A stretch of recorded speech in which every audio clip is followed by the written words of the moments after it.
Erkak kishi kimnidir qanchalik kuchli sevsa, o'sha inson yonida shunchalik uyquchan bo'lib qoladi. Ko'pchilik buni tushunmaydi.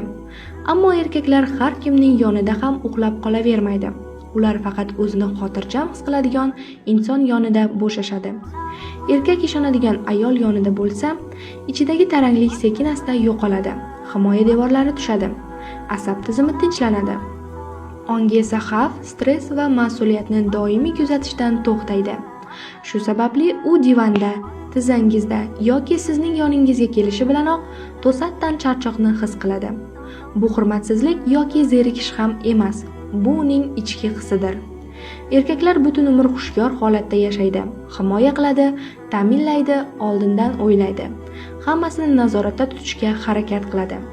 Ammo to'g'ri ayol yonida unga doimo tarang bo'lib yurish shart emas. U bemalol nafas olishi, yumshashi, bir zumga bo'lsa ham nazoratni qo'yib yuborishi mumkin.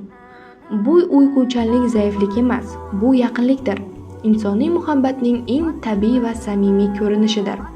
Agar munosabatlaringizni yaxshilash va avvalgi muhabbatni qayta tiklashni istasangiz, izohlarda fol so'zini yozing yoki bizning direktimizga murojaat qiling va atigi 99 ming so'm evaziga biz sizga yanada baxtliroq munosabatlarga erishishda yordam beramiz.